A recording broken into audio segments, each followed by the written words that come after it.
quite as evil as them. You see what I'm saying? But the evil that he did do turned around and hurt our nation. Go ahead. Against him came Solomon Manasseh, king of Assyria, and horse. Now, see, the Most High uses to punish the nation of Israel whose other gods we take on. You see what I'm saying? And at this time, you had the gods of Assyrians, the Assyrians that we went to whoring with. So, who did the Most High bring in? Just like we run around as Christians, the religion of the white man.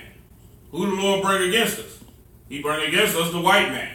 That's right. You see what I'm saying? That's how it works. The Lord uses the same nation whose gods we're worshiping and brings them right in to carry out judgment and to put punishment upon us. And use them as the whipping stick to get us back in line. Go ahead. And Hoshea became his servant and gave him presents. Now he went from being the king of Israel, which of course he's still king, you know. Now he's being set up as a puppet king. But inside his heart, he still, you know, had a love or wanting to deliver the nation out of the hands of the Assyrians, right? Go ahead. And the king of Assyria found conspiracy in Hoshea. He found a conspiracy in him. Right. Because even though he was serving, in his mind, he's like, I'm going to do whatever it takes to get this kingdom back so I won't be up under this Assyrian heathen. You see what I'm saying? That's a good thought. You see what I'm saying? But the fact that the Lord had delivered him into their hands, that's what made it a bad thought. You see what I'm saying?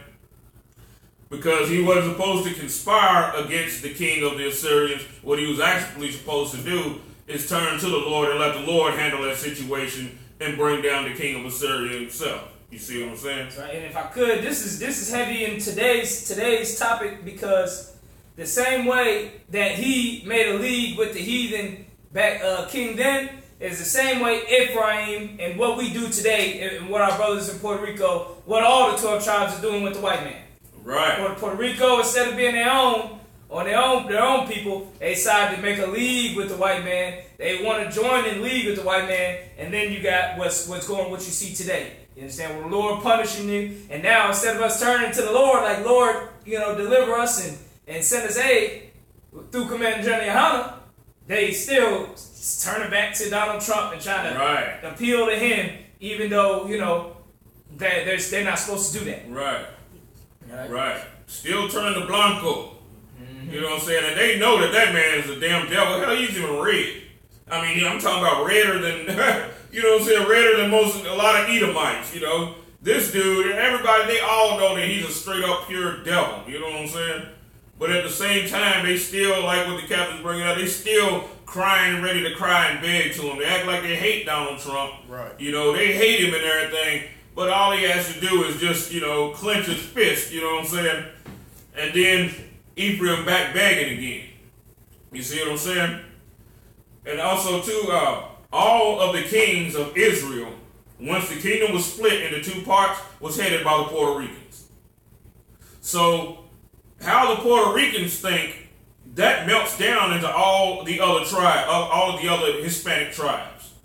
You see what I'm saying? Because they're the leaders of the 10 tribes. That's right. You know, so the way that they think, it melts down to everybody else, to all the other, you know what I'm saying, to all the other 10. Except it was only like one time where you had an Isupk that was king. But other than that, the rightful kings of Israel, once it split into two kingdoms, was all headed by Ephraim, who is today the Puerto Ricans. Right. The Baliquas. All right. So, give me some more on that. Come. For he has sent messengers to So king of Egypt, and brought no present to the king of Assyria, as he had done year by year. Therefore, the king of Assyria shut him up. So now see what he tried to do now? So instead of turning to the Lord, he tried to make a league with the king of Egypt. You know what I'm saying? Who we was formerly serving in bondage, he done forgot about the slavery that we suffered up under the king of up under the Egyptians, right. Just like the Puerto Ricans done forgot about the suffering, of their own people under the hands of the white man. That's why they clinging to Trump, to Donald Trump. That's right. Go ahead. And bound him in prison. Then the king of Assyria came up throughout all the land and went up to Samaria and besieged it 3 years. Now see this? So he went in and besieged the land just because of the acts of this king right here. He went and besieged the land, so he did a lot of killing.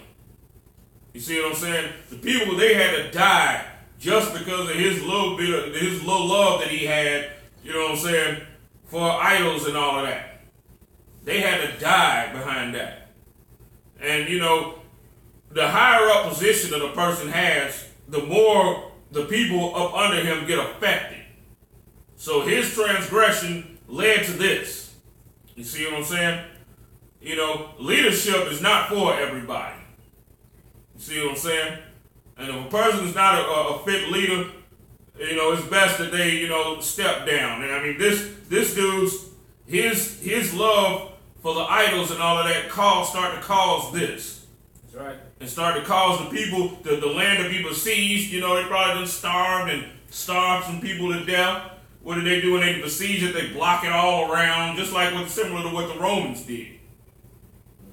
Go ahead. Verse 6. In the 9th year of Hoshea, the king of Assyria took Samaria and carried Israel away into Assyria and placed them in Halab. Man, that's a great captivity. You know what I'm saying? They gathered that captivity as the sands of the sea and took them out of the land. You see what I'm saying? Right. That's the Lord. When you can round up a multitude of people that can't even be numbered, you know what I'm saying? And round them up and move them out of their own land into another land. And a lot of them tried to fight too. You know what I'm saying?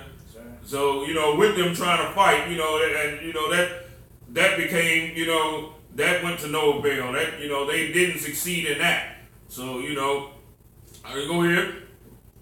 And in the harbor by the river of Gozan and the cities of Medes. The Medes.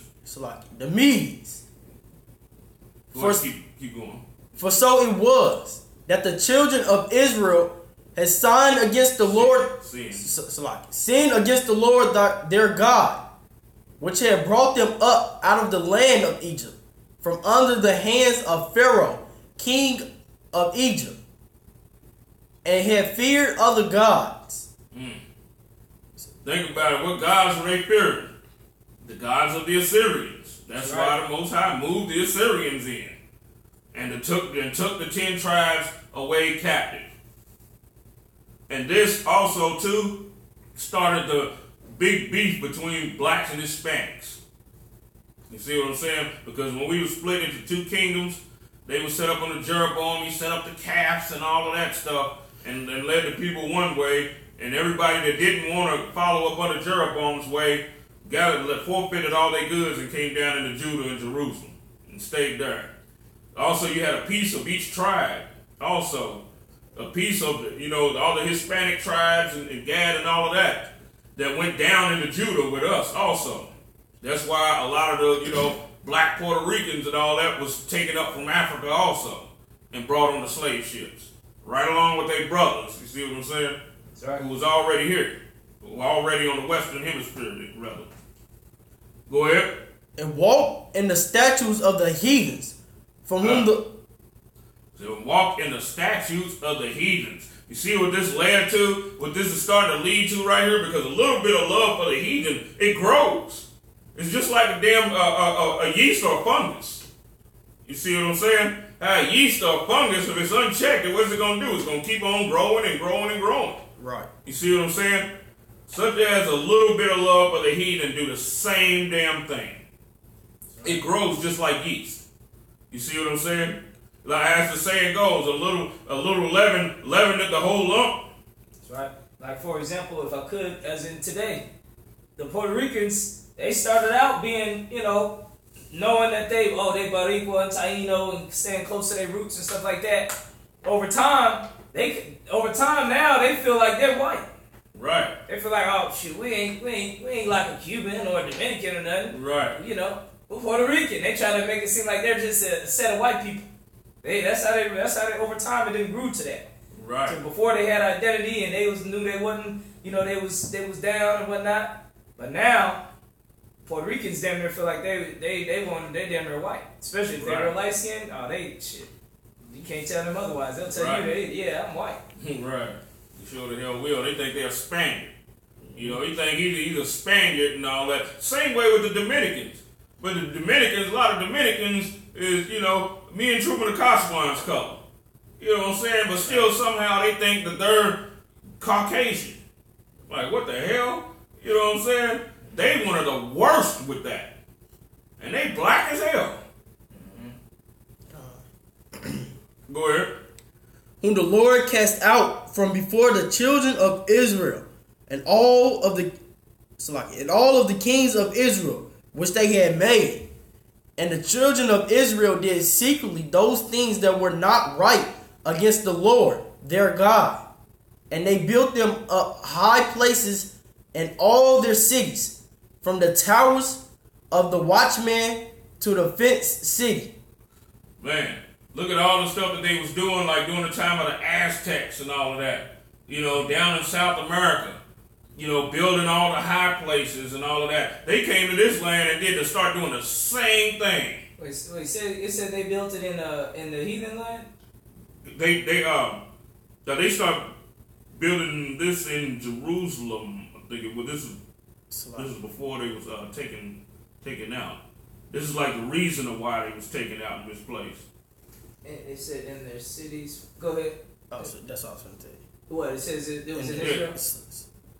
Karokan. Oh, okay. Yeah. That's just like the damn. I'm reading in the book, The Conquest of Mexico. The Mexicans was fighting the Spaniards. They fighting the Spaniards on the tower. on the pyramid. Right. Instead of them having because I was surprising that they said that tap from the in their city, built them high places in all their cities, from the tower of the watchman to the fenced city. Oh, so basically, instead of them building up their city to be a fort and to be fortified, they sitting there making these altars and like the Aztecs. Instead of them building their cities up to be fortified, they building it all around this big pyramid for an altar to another god. Right. You know what I'm saying? And in the book, the damn Aztecs under Montezuma was fighting the Spaniards on the damn pyramid. They at the top of the pyramid, like Mortal Kombat, fighting them. The white man coming up the steps. It's got the big steps, and they on the top. And on the top, they said the priest was going around like trying to bless the soldiers and give them spirit. But the Aztecs was fighting on the pyramid with the damn Spaniards, trying to get to the top. The Spaniards got to the top and then knocked down the altar, down the steps, and that's like broke their spirit and broke their heart to fight because they seen their altar falling down the steps of the pyramid in Mexico.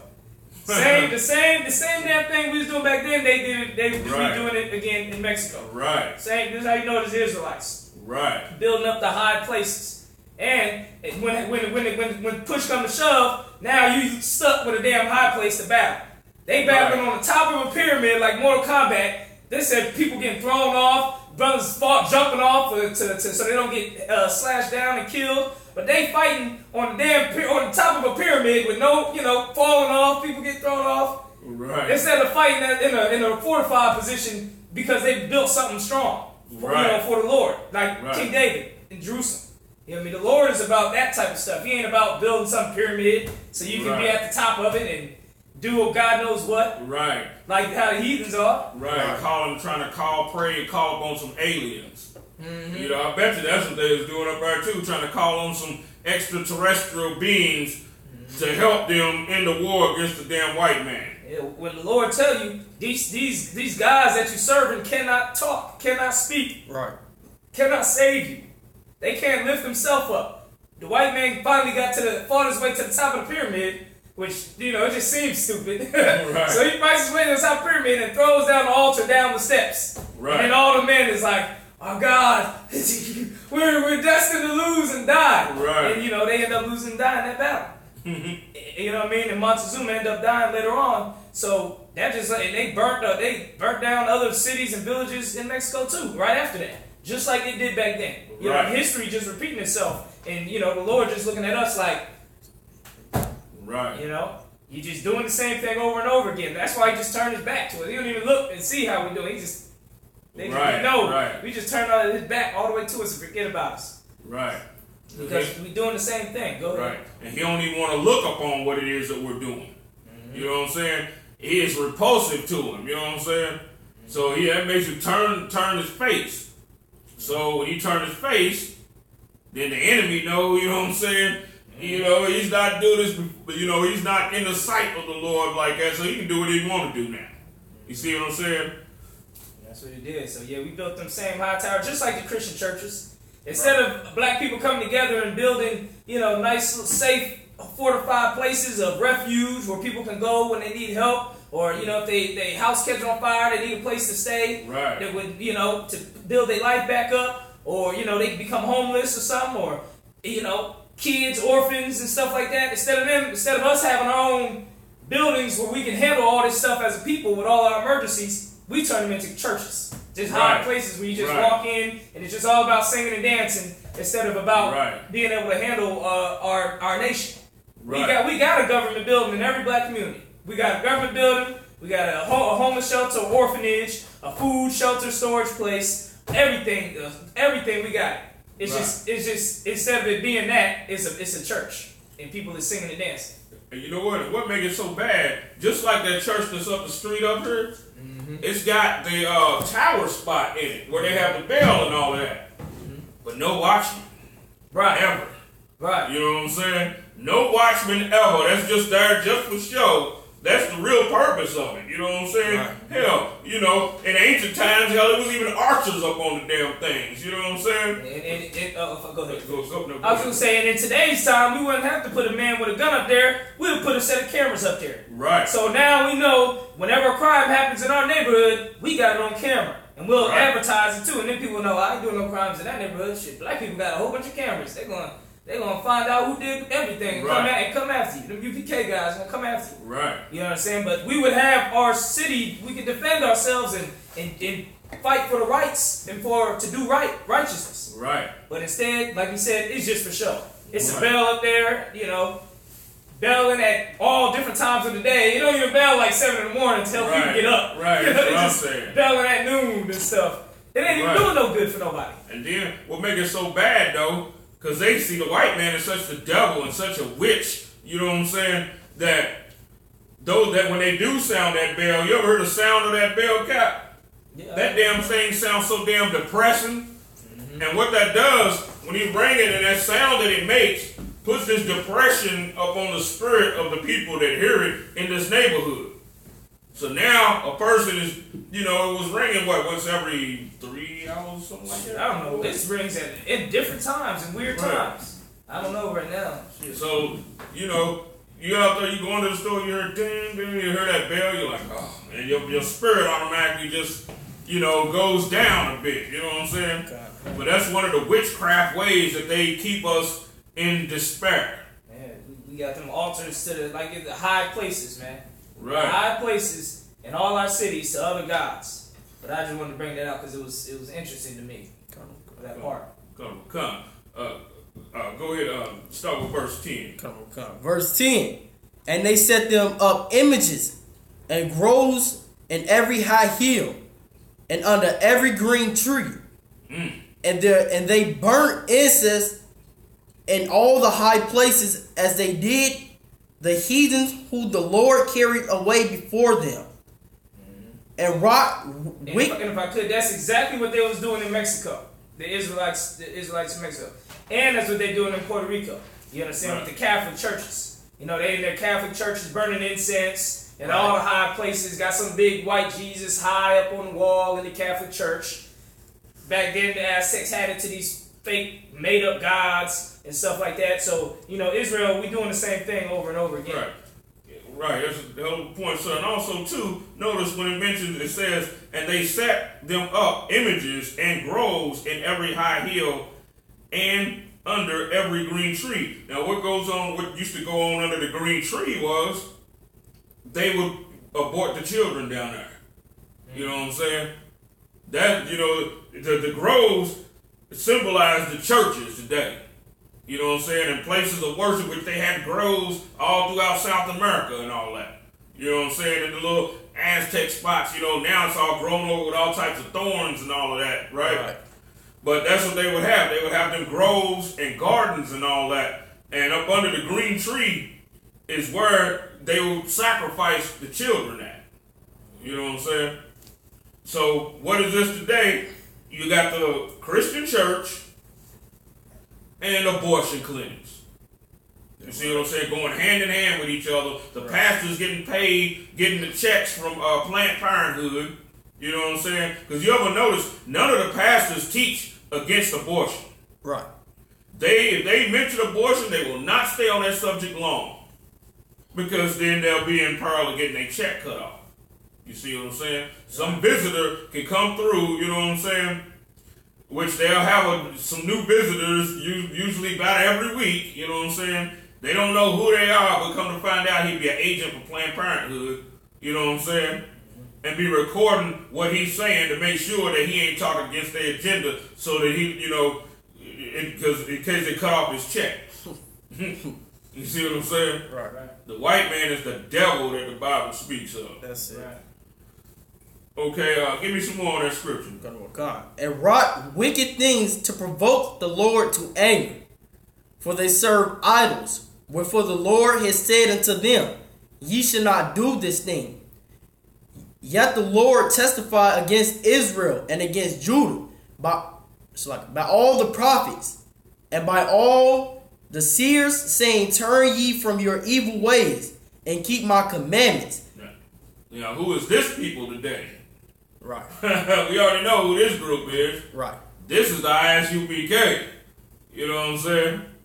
Back then, but Israel always had prophets. You know what I'm saying? Even in this land, you know what I'm saying, down in South America and all that, they always had somebody to tell them, hey, stop doing this. But a lot of times they would kill them. You see what I'm saying? That's right. They would put them to death.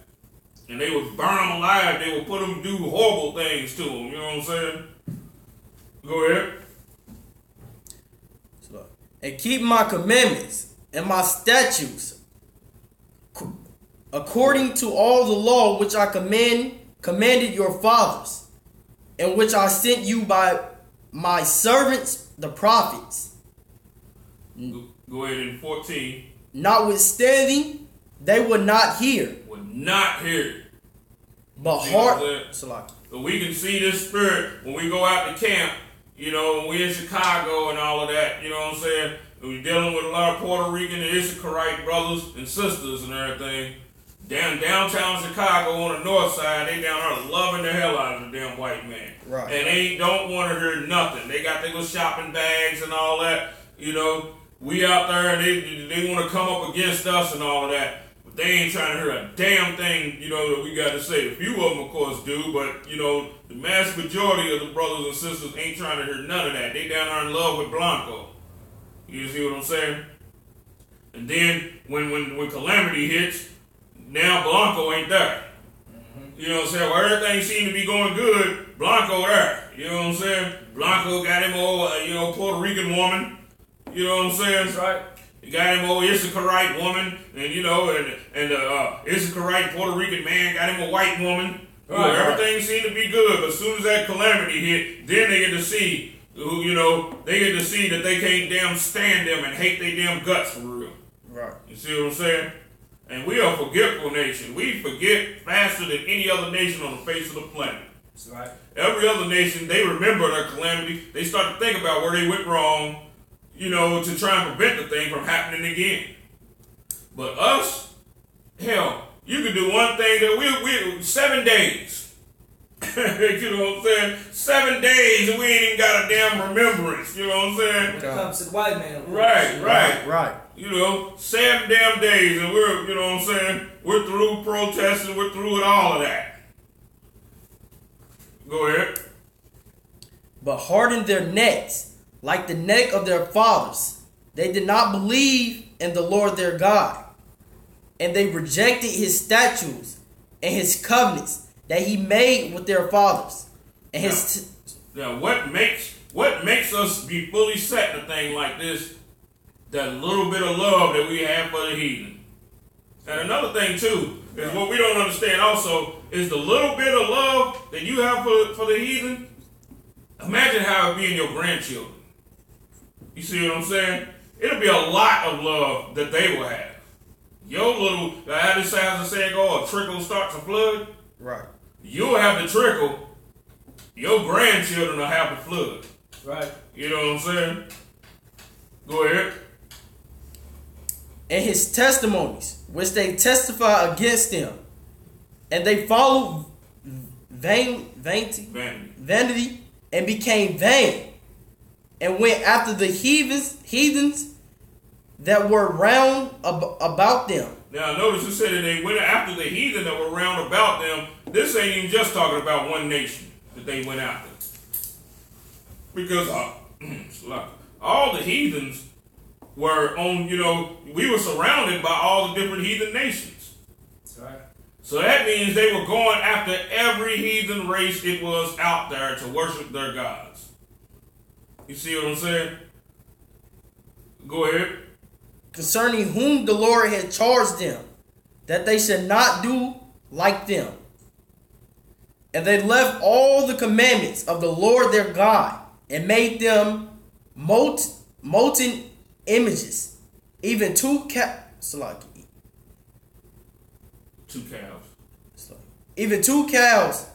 and made a grove, and worshiped all the hosts of heaven, and served Baal.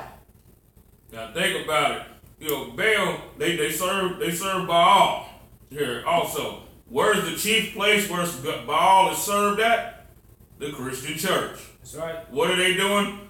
Thanksgiving, Christmas dinner, Sunday dinner. You see what I'm saying? That was one of the chief things in Baal worship, was gathering together for these meals. You see what I'm saying? That's the same thing that Balaam had told the Moabites to do to us, to make us pretty much curse ourselves, because there was no curse that could be put up on us. We had to be in agreement with the curse for it to come up on us. You see what I'm saying? And that's the same thing that we was doing here. And this is why we started to, the 10 tribes started to go into captivity. Go ahead. And they caused their sons and their daughters to pass through the fire, burning them alive.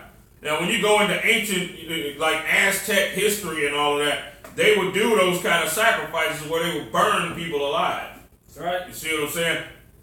Like they got, they would put them in the belly of the calf of the calf and all of that, and it had a little door to it. And they would put them in that belly and they would roast them alive in there. And then they also had what they call the wicker man. You know what I'm saying? The wicker man was this big old wicker statue type thing. And in the belly is where the person would go. You see what I'm saying? And they would light it from, like the bottom, from like between his legs and everything, and roast the person. You see what I'm saying? And they would also take jaguars. They was worshiping the jaguar. Just like in ancient Egypt. They worshiped the jaguar also, and they would take and sacrifice people to cut their hearts out and feed the heart to the jaguar. And if you go even to today, with the Puerto Ricans today, they bring their children to the Catholic Church, knowing the Catholic Church has a history of kids getting molested. Right. Like they'll hear all the reports. I mean, we all.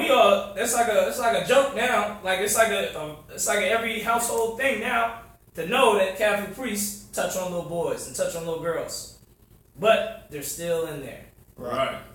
You understand? So they're basically sacrificing that child to that God. Right. Basically saying this God is more important than this child's safety and life and livelihood and the child's spirit. They don't give a damn about that child's spirit when it comes to that God. They love that. Oh, Santa Maria. Yeah, the Day of the Dead, Dia de Muerte, every little pagan holiday, they are full-fledged in it. They don't give a damn whose child gets molested, which little girl gets touched on. They were touched on, and they still feel they love God and Jesus, right? And that everything's gonna be back together. They kiss the Pope's ring and everything. They don't give a damn. They'll sacrifice that child for that God. Right. Sure the hell will. And then what make it so bad too, they'll sit there and take Catholicism and blend it with damn Shango. You know what I'm saying? With some of the stuff that a lot of Hispanics learned that were in Africa. Dealing with the Hamites. And they take that and blend it together with the Catholicism that they learned from the white man. You know what I'm saying? And you have this real funky voodoo concoction that they didn't come up with. And all the Hispanic tribes do this also. What is it? They worship Diablo.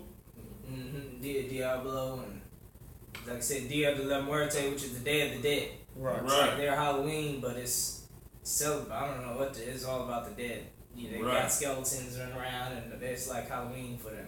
Right, they be burning the candles and all of that stuff. Yeah, they burn a lot of candles. And incense. They got shrines and everything. Right. You go to their stuff, they got a whole closet, or they go somewhere and it's like 100 different little angel statues and Mary statues, 100 different pictures, 50 different candles with pictures on it. It's like a whole shrine.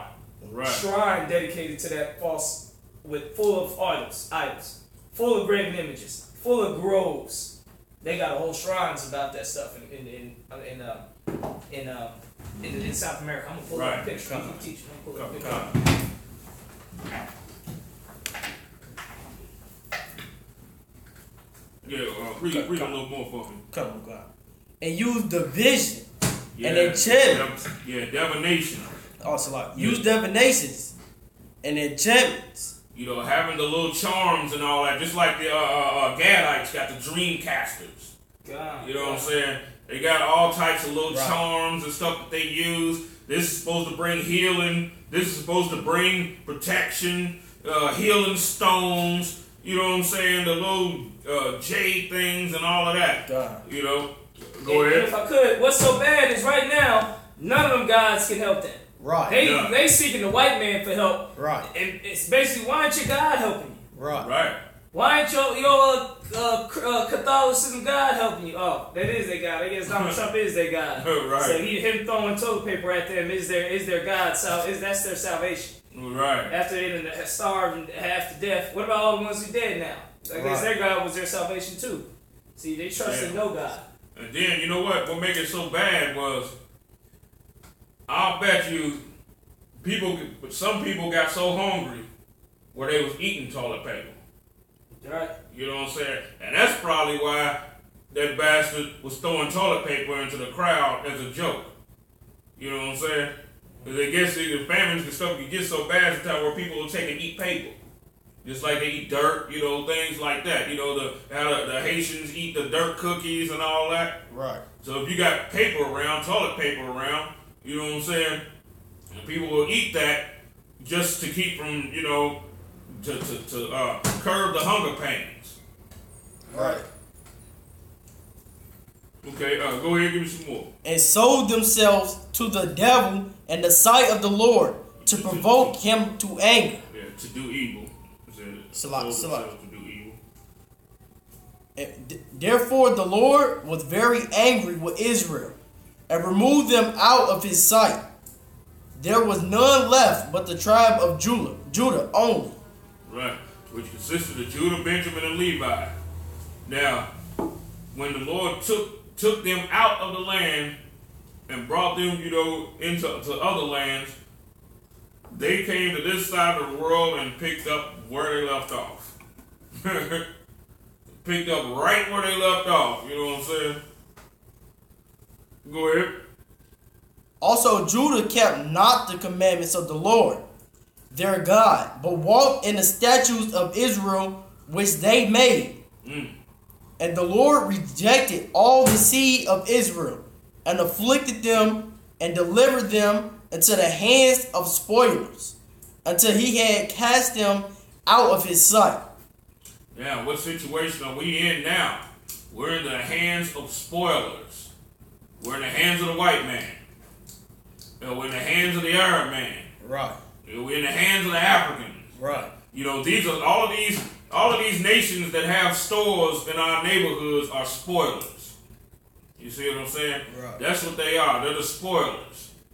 These are people that take whatever is supposed to be benefiting us and feeding and using it for themselves. Taking the wealth that they get from us and empowering their own country with it. You see what I'm saying? They're empowering themselves with it. A black woman buying $2 billion worth of weave. Right. What is it, annually or something like that? A few $1 billion worth of weave. Just think about that. So imagine now you know why Korea is a superpower now. You see what I'm saying? If it wasn't for that, Korea wouldn't be a superpower like that. Right. You see what I'm saying? Right. But we make every damn body filthy rich. That is a spoiler right there. That's right. These are spoilers. Just like they're saying the fox that spoils the vine. What does he do? He steals from the vine. Right? Mm-hmm. All right. Now, that's one example of how loving the heathen, you know, how we be loving the heathen. But here's another example. You know, sometimes it's not by worshiping their gods. Right? Sometimes your little bit of love can be where you want to geographically be located. Pretty much what neighborhood you want to live in. Right. You see what I'm saying? Let's go to Job 29:1.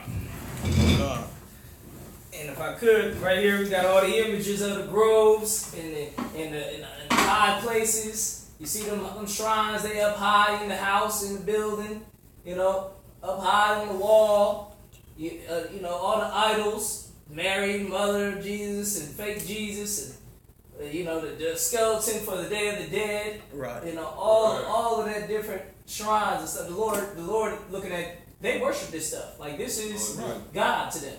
And the Lord is looking at that like, okay, you worshiping idols? Well, then let the idol save you then. And those things can't save you.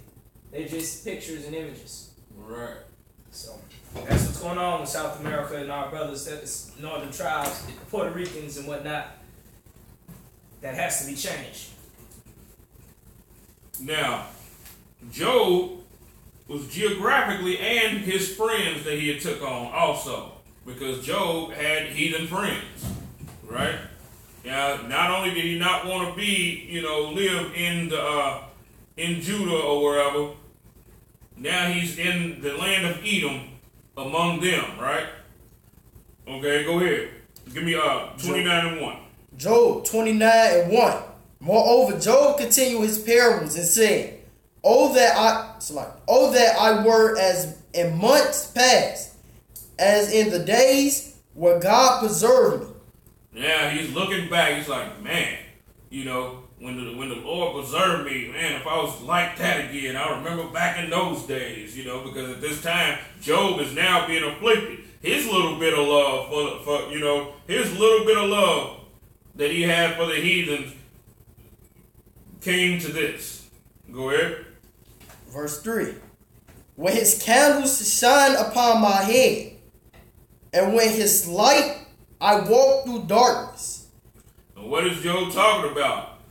He's talking about, you know, the law.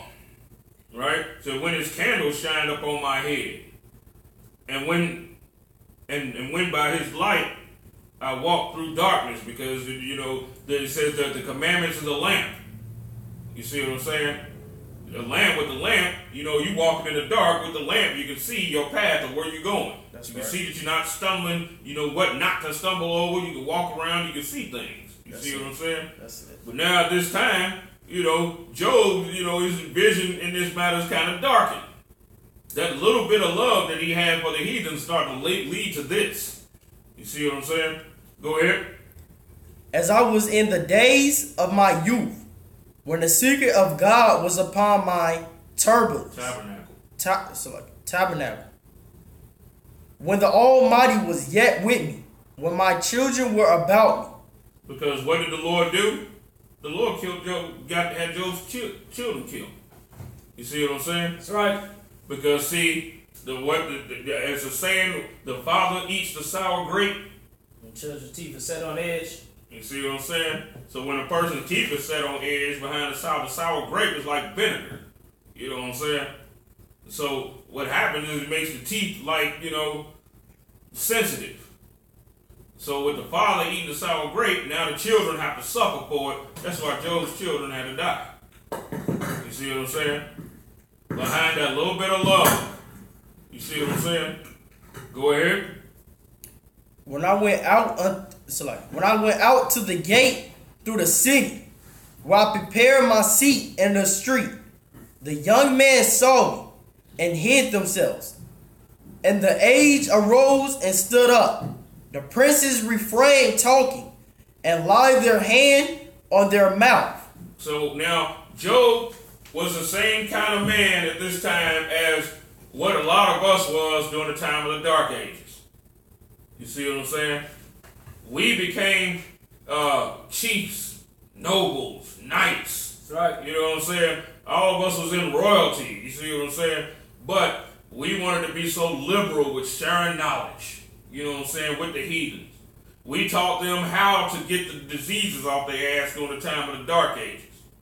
When we should have just let them, you know what I'm saying? Because the white man is the devil, and he always returns evil for good.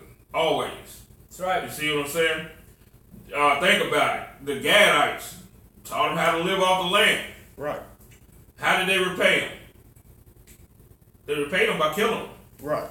You see what I'm saying? That's right. And that movie, Natural Born Killers, that's what that was, when he went to see the Indian dude, and the Indian dude took him in and all of that, gave him a place to stay. What'd he do? He couldn't leave off of his nature, and he had to kill him. You see what I'm saying? Right. He couldn't help himself. Right.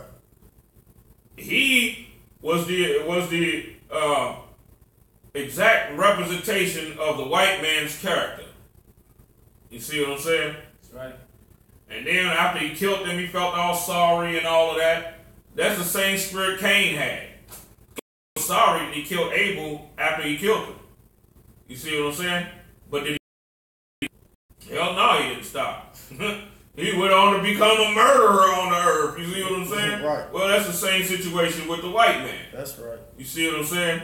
The white man, his emotions, we think his emotion is love. You see what I'm saying? A white man, a white police can kill a black dude or whatever, or do something real evil to some brother or rape a black woman. Rape a black woman, like in that movie Crash with old boy Terrence Howard. I ain't see that movie. Oh man, when he sat there and fondled his wife in front of him and the traffic, remember that? And the traffic stopped. Right. And then later on in the movie, she was trapped up in the car, and the car was on fire, and he came and, she was scared to grab his hand at first, and he rescued her and all of that. Now, us seeing that, how do we perceive that? Well, our heart starts to melt. We start to, the niggas start to get a tear in the eye and everything, you know what I'm saying? And start to think of all type of love and forgiveness and all of that. That's right. That's how white people, because they know we emotional people, because we're people that's led by women. You see what I'm saying? We're people, we don't have the sense like the Chinese when they was coming over here being mistreated and all of that by white people when they was working on the damn railroads. Right. You know what I'm saying? And then they separated themselves from them and set up Chinatown and all of that. They didn't get all googly woogly and all of that and, get all mushy and start joining the damn white man. They separated themselves so that they could gain up their power. That's why China is going to be a serious force to be reckoned with in World War III also, and has done aligned itself with America's enemies. That's right. You see what I'm saying? That's right. That's how the other races, the other nations, they play to win. And if I could, another way is, like, you might be thinking to yourself, well, shoot, I don't, he's saying I love the white man. How do I love the white man? You might be conscious enough to say, well, I ain't gonna let no white man in my house. I ain't gonna be no deep friends with no white people. The majority of you still have white friends that you love and then right. whatnot. But let's say you don't. You're still celebrating Christmas every year. Right. And the whole premise of Christmas is there's a fat white man flying around on reindeers that drops off gifts to all the good little boys and girls.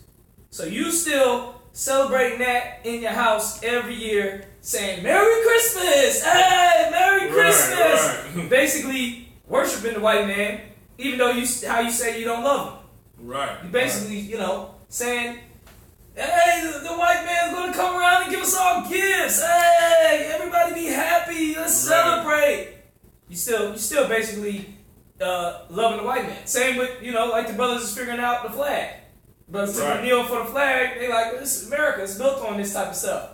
Yeah, that's what you thought. You understand? Right. Now you understand that the white man wants you to bow down like that. Right. So you finding out, shit, I've been bowing down to the white man this whole time. Even though I call myself some type of consciousness. Right. Every football game I was at, I stood for the thing. Right. So you understand? You don't know what you're doing. You understand? You loving the white man like the brother is telling you. Unless you and I should be learning the ins and out about what the white man got going on, the truth gonna set you free. If you don't got this whole truth in ISUK, you still believe in lies. Right. That's it. That's all I want to bring that out because Christmas, Halloween's coming around the way too. God. Right. Thanksgiving, oh man, it's over. It's the black people, shit. And all type of social justice and Black Lives Matter. Same people with Black Lives Matter are gonna be sitting around on Thanksgiving talking about I'm thankful. Right. Here's some turkey. Yeah. It's about the killing of Native American Indians. Right. And you know what? And the same brother that don't love the white man at any other time, so he don't think anyway, he'll see a white family celebrating the same thing that he's celebrating and say, but this day we're gonna kill him. Mm-hmm. You see what I'm saying? We all Americans. Right, we all Americans. It's Christmas. You see what I'm saying? That's right. And that right there starts to join us to them right there. It's a subtle thing. You see what I'm saying? That's right. And also too, just like, go back up to verse 8 for me. Come on, car. The young men saw and hid themselves. Now think about this for a second. Now I said the young men saw me. That means Job stepped on the scene. And the young men around ain't up to no good, you know what I'm saying? Even among the Edomites, a bunch of young men, you know what I'm saying? So they hiding themselves. Now Job's probably thinking just like a brother, why are they afraid of me? We the only race, we should be happy when other races are afraid of us, to be honest with you. Right. You see what I'm saying? That should keep us separate. Right. But we, in our mind, we think, man, I gotta be less threatened though. I can't have this mean countenance on my face. You know what I'm saying? Let me get a shape up. You know what I'm saying? We start thinking, let me cut the beard. Let me get a shape up, man. Because I'm all about loving people and everything. Next thing you know, and they don't see things the same way we do. They see it's just like a lion when he goes among the hyenas or any other animal that he's in competition with. Right. You see what I'm saying? Right. That he's in competition with, they're supposed to be afraid because he is looking to make the lions dominant. Right. So that seed of the lions can keep, the more fear they have of you, the less they're going to want to try and attack you. You see what I'm saying? Yeah, that's right. And then if I could, that's a heavy point that you're bringing out because I was just watching something where there was a news channel or whatnot, like American news channel.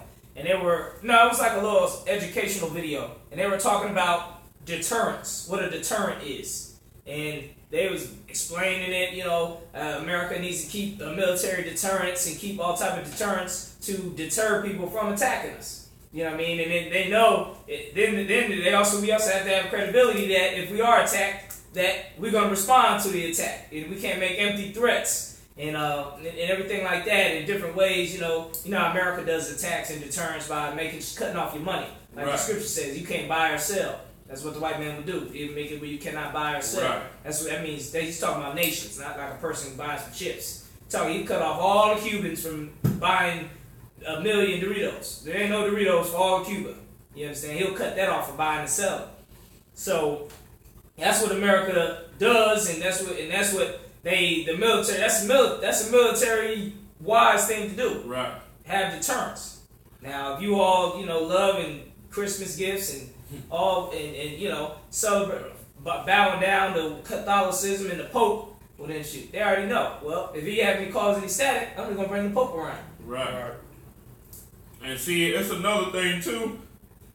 This is one of the reasons why the white man will push his products in certain places. Give you a taste for it. You see what I'm saying? Give you a taste for whatever, and then threaten with pulling it away. You know what I'm saying? Right. That's why Castro himself rose up against the shit and was like, you don't want to pull all your stuff out? So be it. Take it. Now, see, that was strong. You see what I'm saying? And Castro even put it to where his own people can't even drink a foreign beer. Like, they can't drink Budweiser. Stuff like that. They have to drink the local beer. Or whatever beer that they might get coming from Russia or one of the places that they align with. You know what I'm saying? Because, the taste of that Budweiser is just like, in Cuba would be like a taste of America. You see what I'm saying? And then, your senses, the devil, the white man, use your senses against you also. You see what I'm saying? That taste, you get that taste of that Budweiser, next thing you know, you're going to want to be in America, where you can get Budweiser all the time. You see what I'm saying? That's why Castro was smart. He understood that. And he made it to where his citizens could not drink a foreign beer. They had to drink everything domestic. You see what I'm saying? Okay, go ahead. The nobles held their peace and their tongues. No, go back up. Start at verse 8. Yeah, the second part of 8. And the age arose and stood up. The age arose out of respect. You see what I'm saying? Because, Job had the knowledge. And that's the same thing, the same situation we was in the Dark Ages. You see what I'm saying? We had the knowledge.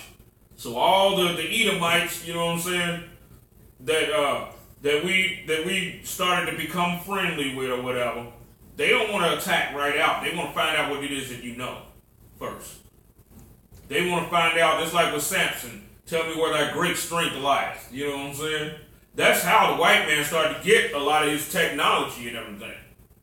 By listening to the wisdom, and that's how he started learning, about how to get the diseases off his ass. Hell, you had kings and shit that had, right, plagues and all types of different conditions, you know what I'm saying, that we knew how to heal.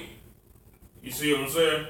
Now notice, but see, at that time, we was in a position of power and they couldn't beat us in a fight at this time. You see what I'm saying? Because they remember like what Septimius Severus and all those brothers did to them. And that put some good fear in them for a while. You see what I'm saying? That made them afraid and made us respect it. Go ahead. The princes refrained talking and laid their hand on their mouth. Now, says the princes are the people that are over.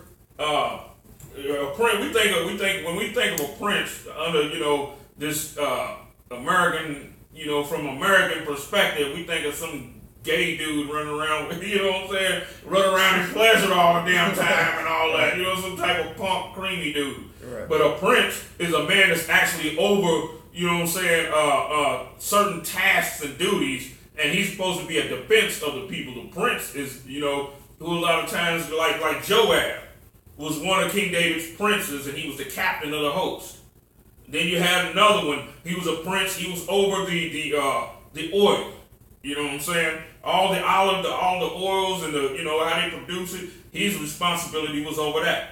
And then you had another prince that was over the cattle and sheep. You know what I'm saying? He was like the lord of all of that. You know what I'm saying? That's what the princes are. They're lords and rulers. You see what I'm saying? Now it says the princes refrained from talking and laid their hand on their mouth.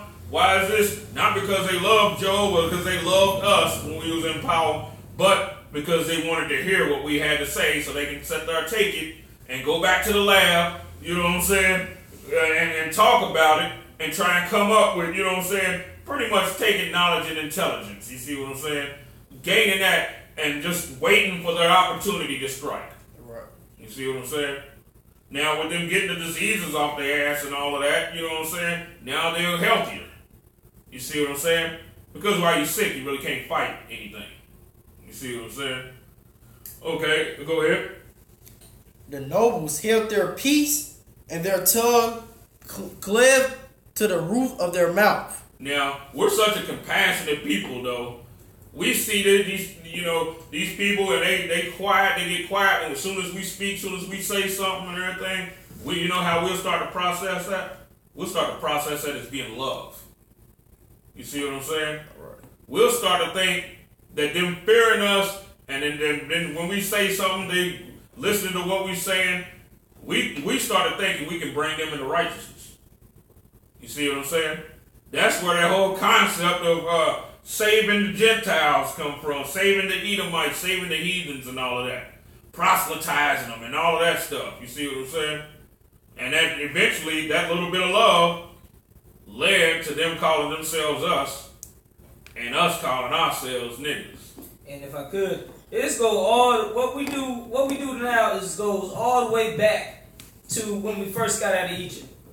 When we first got out of Egypt and we started taking the land under Joshua and Caleb.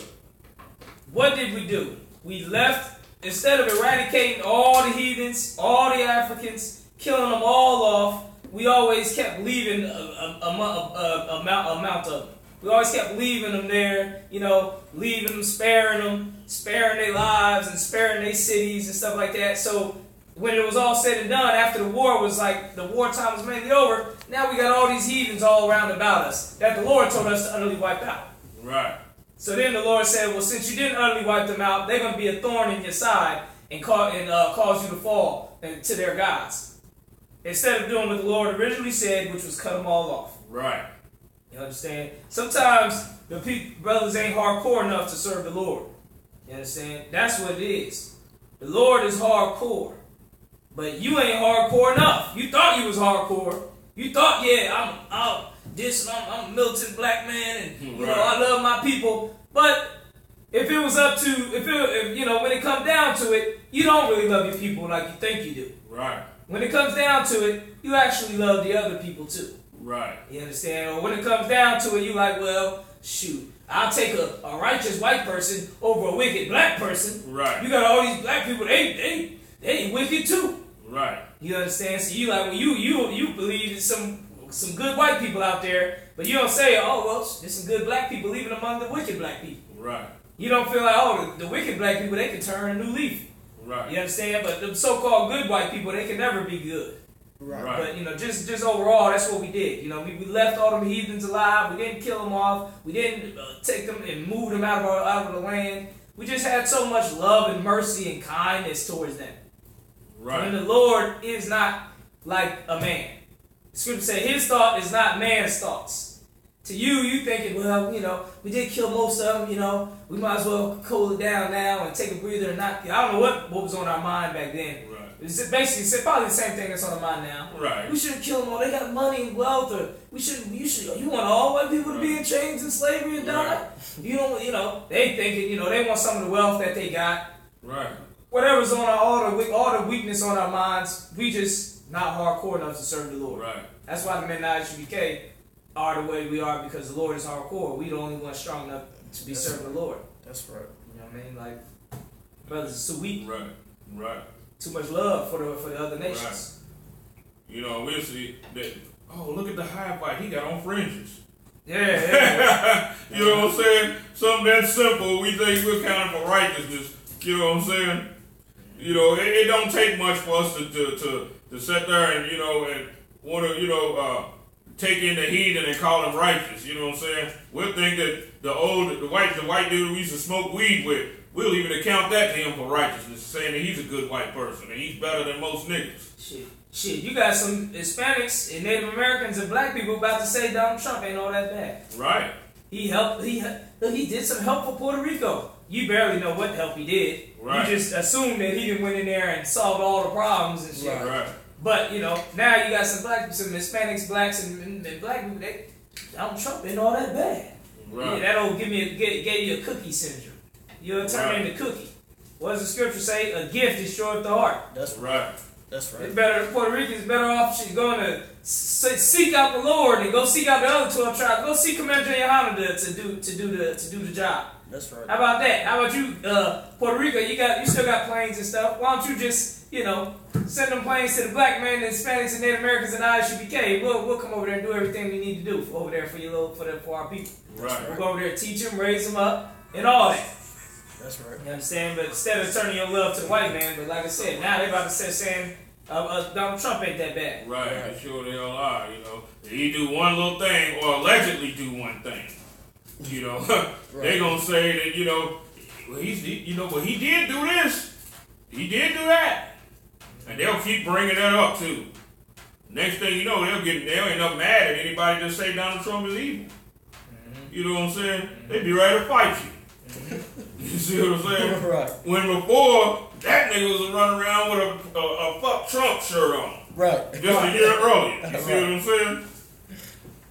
That's right. Another thing too, we just be hating people just because they don't accept us and everything, and that's selfish as hell. You know what I'm saying?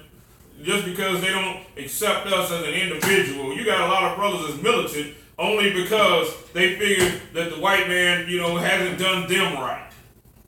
You see what I'm saying? And then one little thing that he do for them, all of a sudden they're not militant no more. Right.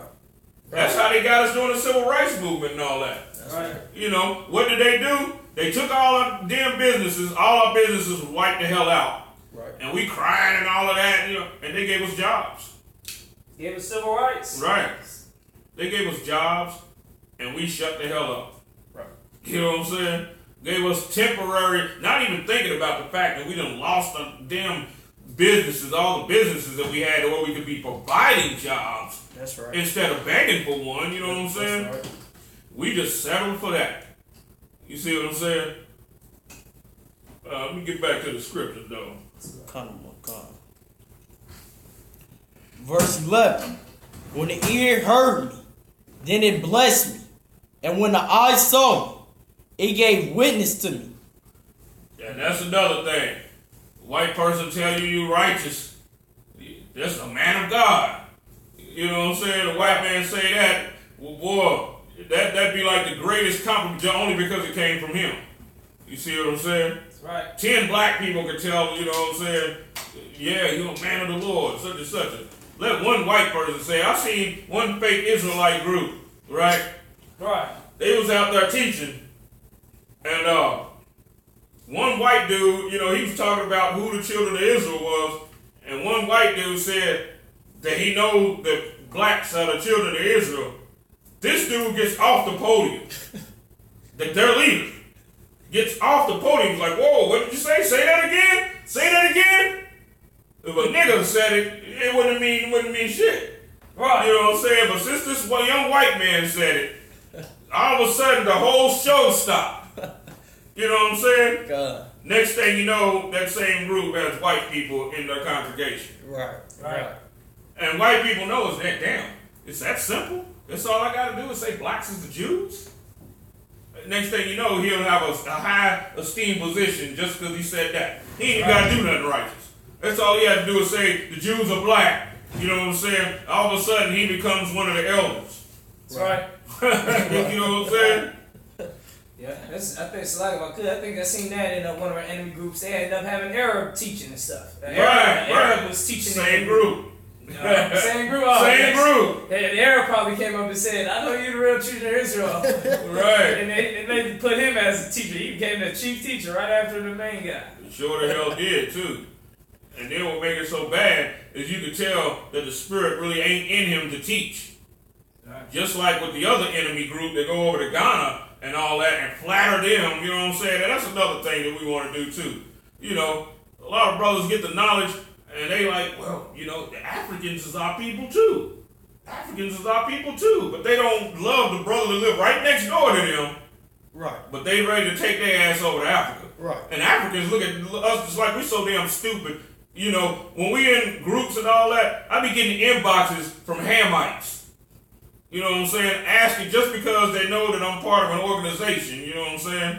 Of a black organization.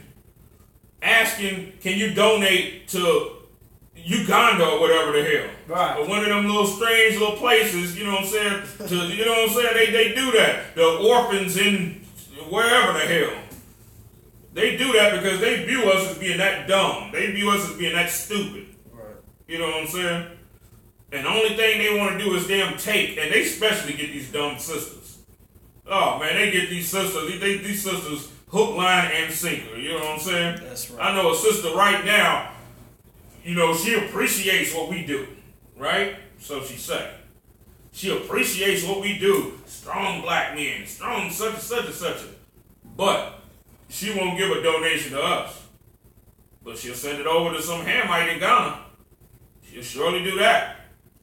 Try and make him an Israelite. You know what I'm saying? Okay, go ahead. Because I delivered the poor and cried, and the fatherless, and him that had none to help him. The blessings of him that was ready to perish came upon me, and I caused the widow's heart to sing for joy. Go ahead.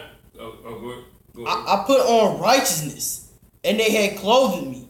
My judgment was as a robe, and a diadem. Now, but who is he doing this stuff among, though? You know what I'm saying? Of course, Job, you know, Job did love, you know, love his people and everything.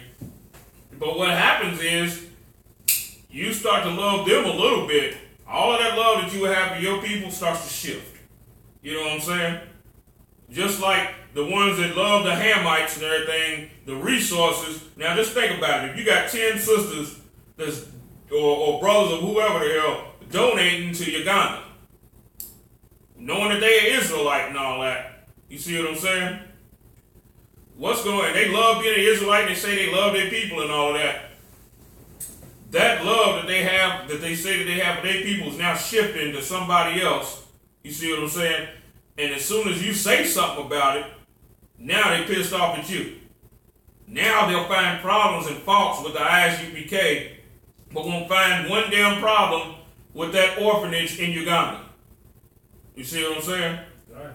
And people been donating to Africa, hell, as long as I've been alive that I know of. You know what I'm saying? This whole African Give to Africa movement, that started when I was a little bitty kid. Right. I'm 42 years old now. And the same damn kids are still dirty as hell. You know what I'm saying? Still, you know what I'm saying? They in the worst damn position than what they was, you know what I'm saying, at first. You know what I'm saying? All skinny, belly all big, seeing the ribs. You saw that stuff back then. And it's still like that today. You see what I'm saying? But at the same time, our peoples are so damn simple. So, but we sat there helping them out, you know what I'm saying? And they sat there taking that same money, the resources that we give to them. Next thing you know, that then they get them a student visa or whatever, you know what I'm saying? And they can come and get grants off of our backs. Because the stuff that we produce in these prisons and all of that, and you know, and the wealth that's produced from Planned Parenthood and all of that stuff, they use that stuff to cut them grants. Our children's bloody bodies are used to provide opportunities for them so that they can come and set up a store. You see what I'm saying? That's why if their business burned down or something like riots happen and the business burned down and all of that, that's how they can get another store just like that. You see what I'm saying? That's right. They can get another store pop up just like that. No problem. Apply for the grant, they're going to get it. Bam, store right back up. Like it never even went down. You see what I'm saying? And it don't come from them saving their money, saving, you know what I'm saying, going and they found a little diamond somewhere in one of them damn lakes, you know what I'm saying? None of that stuff. They come here penniless, with nothing. They only make it just enough to eat every damn day when they over there, and sometimes they going without eating. So how they getting that money? You know what I'm saying? America's cutting them that damn money off of our backs. And all the resources going from us to them, and nothing ever goes back. Right. You see what I'm saying? Right. Well, that's what loving heathens, that little bit of love, starts to do. That's right. You see what I'm saying? That little bit of love turns into that. That's right. Next thing you know, your grandchildren got to beg for a job. If your grandchildren got to beg for a job, you got to blame your damn self. You know what I'm saying? You got to blame yourself for that. That's right. You know, you can't, you know, your love for some damn body else then robbed your own damn children. That's right. You know what I'm saying? Then rob your grandchildren. Now they got to go and beg. Your daughter now, she a thought. Your granddaughter a thought. Right. You know what I'm saying? Customer, you gonna switch with me?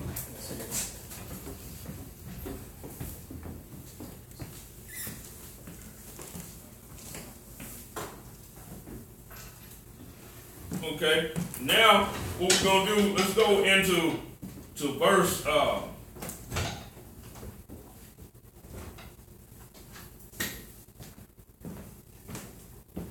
Okay, let's drop down to 23. Drop down to 23. Job 29 and 23. And they waited for me as for rain. And they opened. Said they waited for him as the rain. What does the rain bring? The rain brings blessing. Crops grow. You know what I'm saying? They waited on him to bless them with some wisdom and knowledge. That's the reason why when King Solomon, you had all of these kings all over the earth. King Solomon didn't have to go no damn where. You know what I'm saying? King Solomon stayed in Jerusalem. He didn't have to go to the far ends of the earth and make a league with no damn body. You know what I'm saying? He could stay in Jerusalem. All the kings on the face of the planet came up to him with huge, massive gifts, right? What were they getting from him? You know what they were getting from him? They were getting wisdom from him. They were getting the wisdom, and they would go back and process the wisdom, you know what I'm saying, and try and come up with something. Right. Go ahead. And they opened their mouths wide as for the letter rain. Means they try to make sure they take in everything that came out of Job's mouth. They took in everything. They might hurry up and shut the hell up when he was saying something. You see what I'm saying? Well, this is what it looked like when we in power. You know, they hear the wisdom that we spit now, since we on the bottom, and everybody, shut the hell up, man. We don't want to hear all that. Shut up, man. You know, the white man ain't the damn devil. Right. You know, they come at us in all kind of ways now. Right. Because our people is on the bottom right now. But when we on the top, the other nations and the skeptics of our people or whatever ain't gonna have no damn choice but to shut their damn mouth. Go ahead. If I laughed on them, they believed it not, and the light of my countenance they cast not down. I chose out the way and said, I chose out their way means they came to him. He said, what you gonna do is you're gonna do this. No, you won't do that. What you will do is this. All right? Do this. Do that. Do this. Do that. He was navigating their ways. You see what I'm saying? This is what we're going to do to all the nations. Right. You see what I'm saying? Right. We're going to be doing this to all. We're going to choose out that we're going to be able to tell the Chinese, no, y'all ain't doing that with no damn dogs. Y'all ain't sitting there strangling up no damn dogs, because there's also a blessing that says you should lend and not borrow, right? That's one of the ways that we're going to get control over all of these other nations. You see what I'm saying? They're going to be in our debt, and we ain't going to be able to do like the nasty-ass Jewish man and all of them and pull all types of unlawful, funny, shyster tricks and all of that. We're not going to do that. You see what I'm saying? The Most High is going to cause them to be in our debt, because they're going to have problems that they're not going to have ways to solve. You see what I'm saying? Because all the curses is going to come up on them. After the Most High take the curses off of us, they're going to come up on them. So they're going to come needing us. You see what I'm saying? And what we're going to do is, okay, you need such an amount of money for what? For that? Okay, fine. Now we're going to start to change laws inside their land. Y'all going to come up for the Feast of Tabernacles. And if you don't come up, we're going to pray to the Lord and you're going to have a famine. You know what I'm saying? That's right. They're gonna come up. You see what I'm saying? That's choosing out their way. Read that part again. I choose out their way, and set chief and dwelt as king in the army. Set as a king in the army. Just like what Moses in the house of Pharaoh was like a king. God. You know what I'm saying? God. Whenever we was in a strange land or whatever, we was like kings among them. You see what I'm saying? Hell, even up under the curses today, hell, every white gang want a black dude in it. Right. You know what I'm saying? Right. They want some kick-ass brother, you know what I'm saying, to lead them. Right. Even with us being on the bottom. So you can just imagine what it's like when we on the top. You see what I'm saying? But while we're choosing out their way and all of that, our love should not be with them. You see what I'm saying? We choose out their way to profit our people. Just like what everybody else does. China lends to Africa. Not so that they can start loving Africans. No, because they know that the Africans are useful. You see what I'm saying? They know that they're useful to them. You see? They have resources.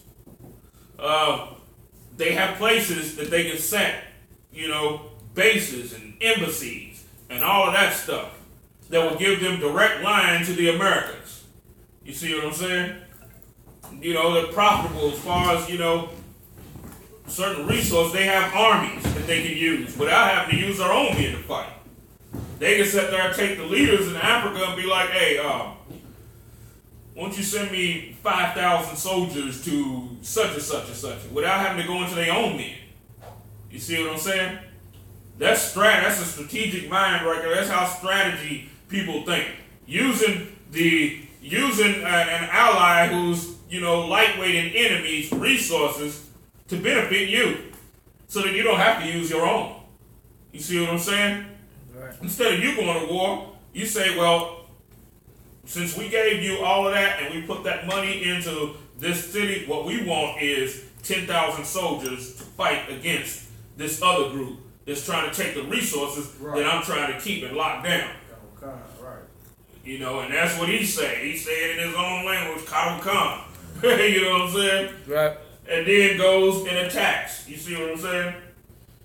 But that's the way that the white man, it's the way that the white man does. He finances one group to fight against another.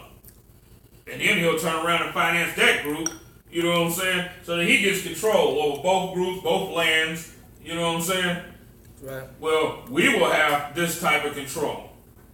You see what I'm saying? And we ain't even going to have to, in a lot of cases, we ain't even going to have to travel the world for it. We'll be able to stay in Jerusalem because, hell, Jerusalem will have everything we need. Why the hell would we need to be going to other places like that? You know what I'm saying? That's right. You will have ambassadors that will be going to other lands and all of that, but they're not going to give their love to that people.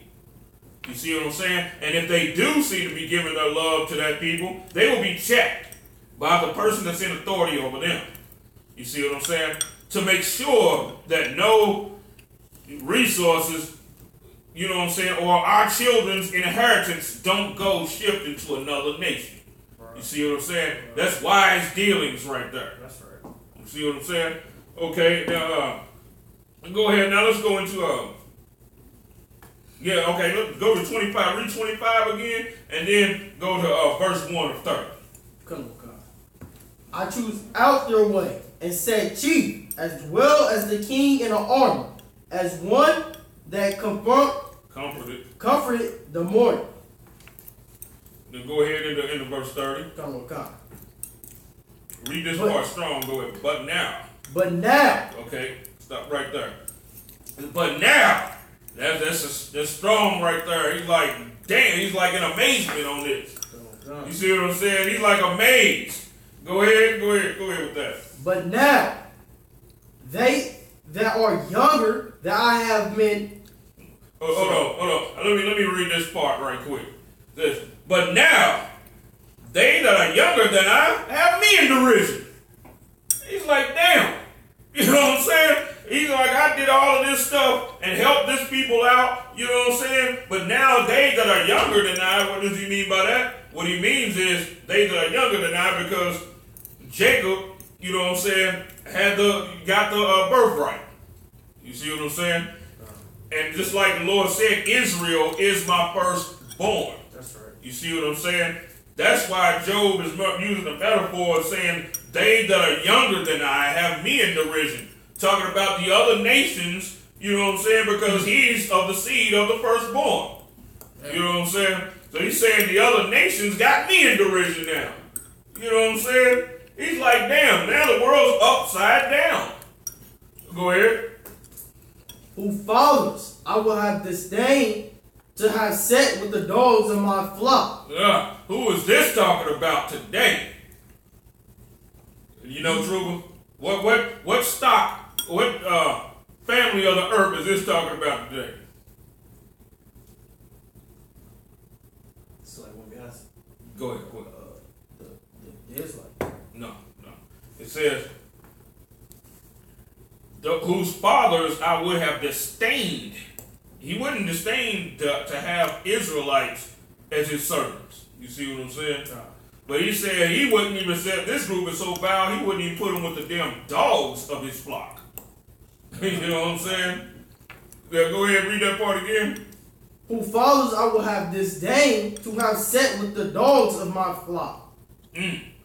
This is talking about Esau, but specifically the damn Jewish man. God. You see what I'm saying? Oh, God. Go ahead. Ye, whereto my, so like, whereto, so like, yea, whereto might the strength of the hands profit me. He said, where's it, the strength of their hands profit me. Right. You got a Amalekite as your slave, your house is in trouble.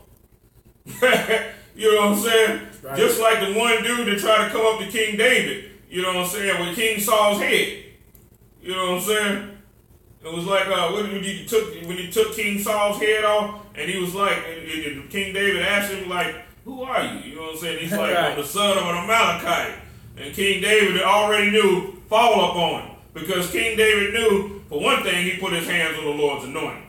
And that really pissed King David off right there. That was, but also, too, King David knew what, he knew, read that part again, read verse 2 again. He knew this right here.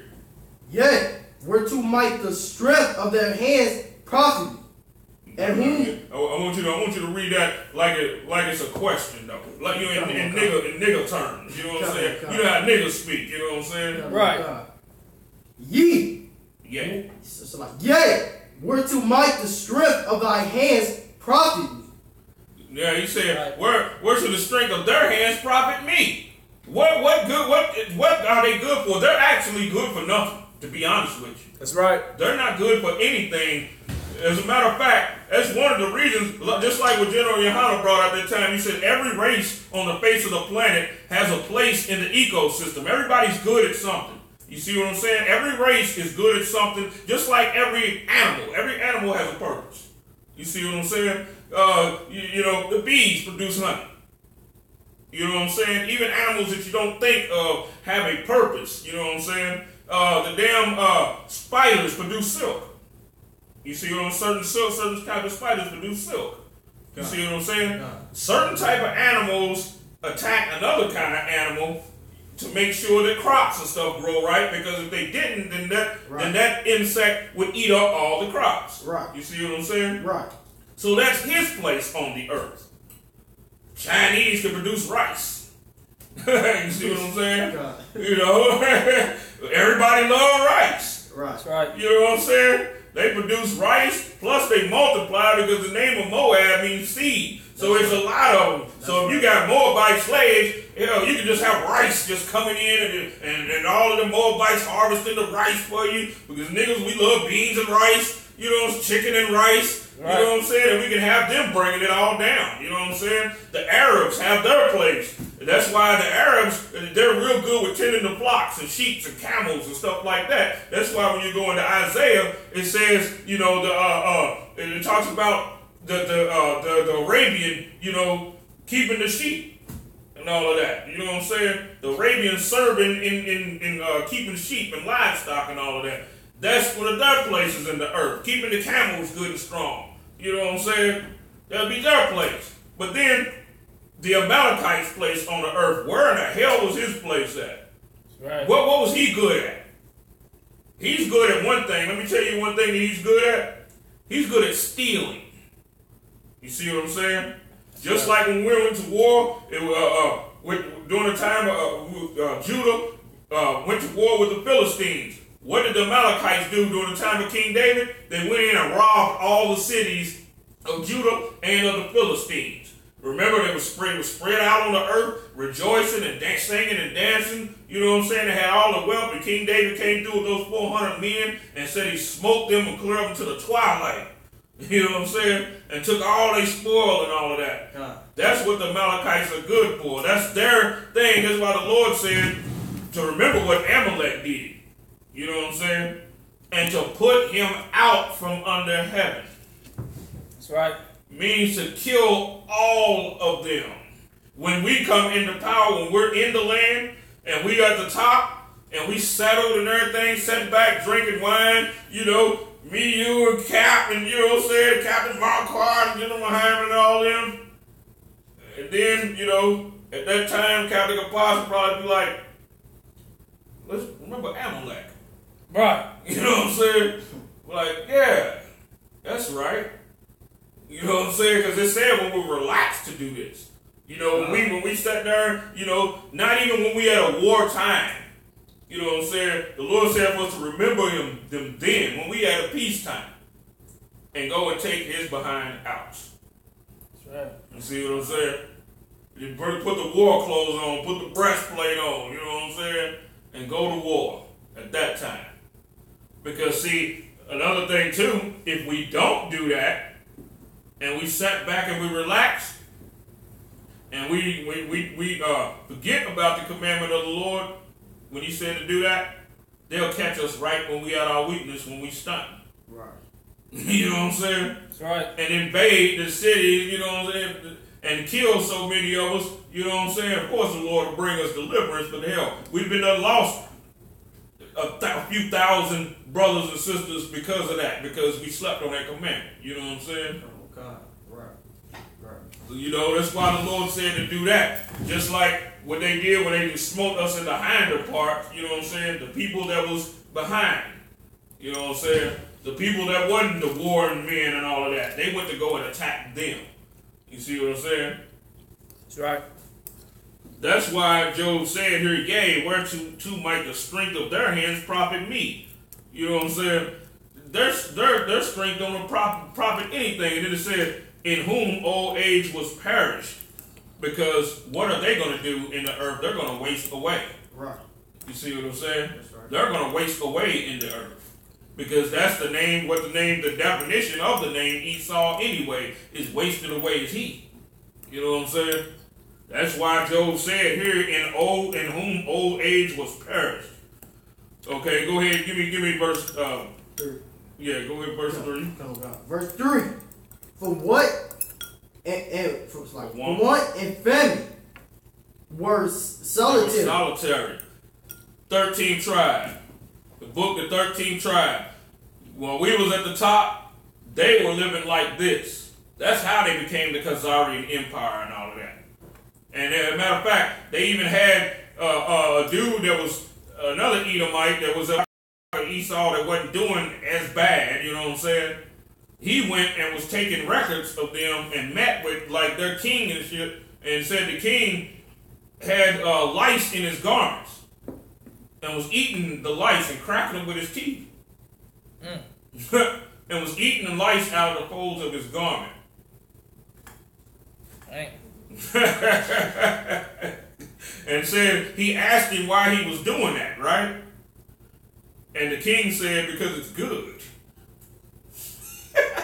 The king said, because it tastes good. And that was their king. You see what I'm saying? And said they will wear their clothes also till the clothes peeled off. You know what I'm saying? And this is the records, the notes that he's taking down about the Khazars and all of that. You know what I'm saying? Okay, go ahead. Give me some more. Fleeing into the wilderness, and former time desolate and waste. It said they was fleeing into the wilderness in former time, desolate and waste.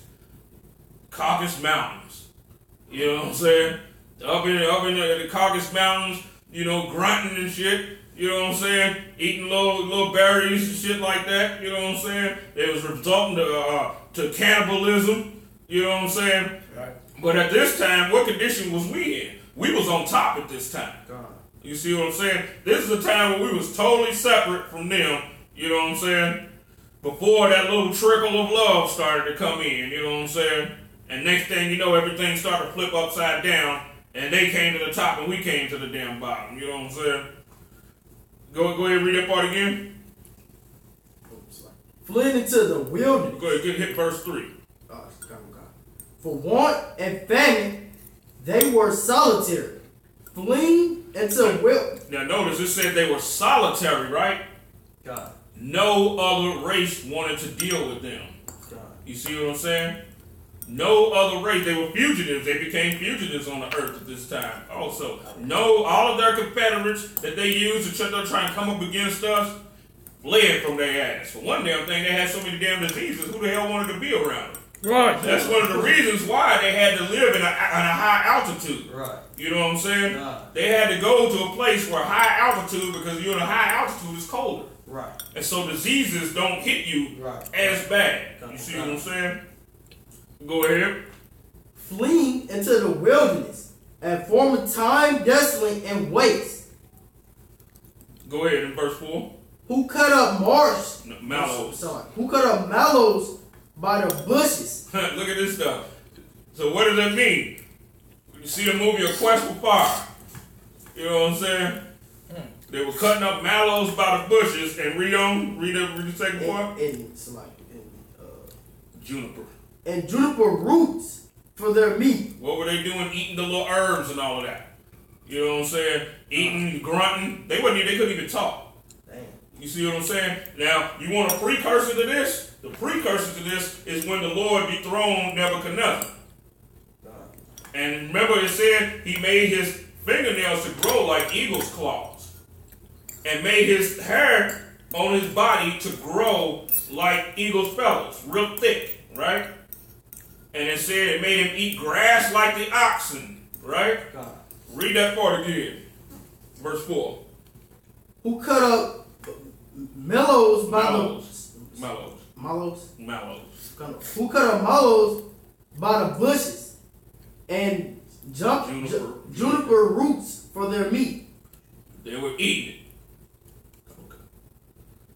Go ahead, verse 5. They were driven forth from among men.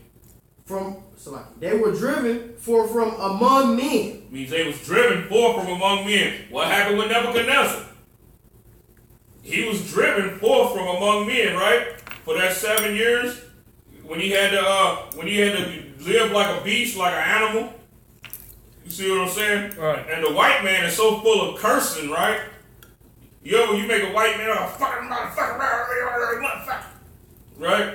Now think about it. Now imagine this. Now imagine he's now being ruled over by niggas. How much cursing he's doing now, which he's so angry and so full of hatred towards us. Now he can't even talk no more. You see what I'm saying? He's so full of anger and cursing. You know what I'm saying? Right. He done lost language now. You know what I'm saying? Right. You can see precursors to this now. You know what I'm saying? Watch how as bad, wait till we separate from them and we start doing so much better than them. You see what I'm saying? That's right. Then you're going to really start to see the animal beast spirit that's in him for real, that's being talked about right here. That's right. You see what I'm saying? Because what does the white man do when he loses his wealth? He turns into a straight animal. You know what I'm saying? He embodies the spirit of of a damn animal. Just like what Nebuchadnezzar did, that was also a prophecy. You know what I'm saying? Because, with his claws growing, with his fingernails growing like the eagle's talents and all of that, pretty much saying he had the characteristics of an eagle. What's the sign of America? What's the sign of white rule all over the planet? What happened to them during the Dark Ages was the same damn thing. You know what I'm saying? Their fingernails grew like eagle's talons. They started growing a thick body hair everywhere because they living in caves and shit. If you living in a cave, caves are cold, wet, and dark. You know what I'm saying? So it would be best for you, physically to have body hair. Right. So that, you know what I'm saying, just like an animal. Right. You know what I'm saying? Like Bigfoot or some damn body. You know what I'm saying? Right. You know what I'm saying? Yeah, go ahead to verse 6. To dwell in the cliffs of the valleys and caves on earth and in the rocks. Who is that? Who is that right there? You know what I'm saying? Look at all of these characteristics. You see what I'm saying? Go ahead in verse 7. We're going to speed it up a bit. Go ahead. Among the bushes they buried. They braid. Now, what does it mean to, among the bushes they braid? What? Let me see. Like, say these are the bushes. That's what it means to braid in the bushes. You see what I'm saying?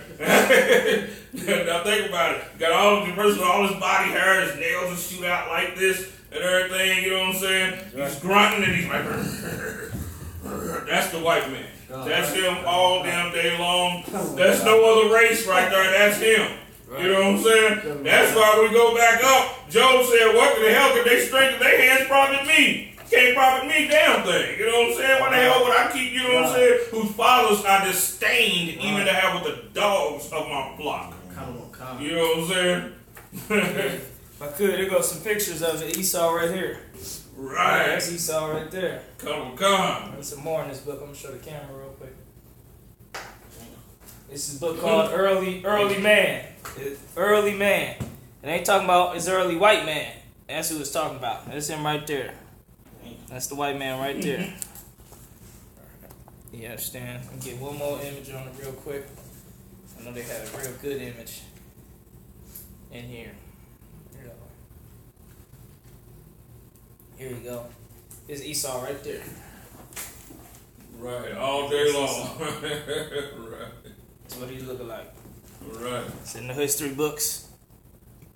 Right there. Esau right there.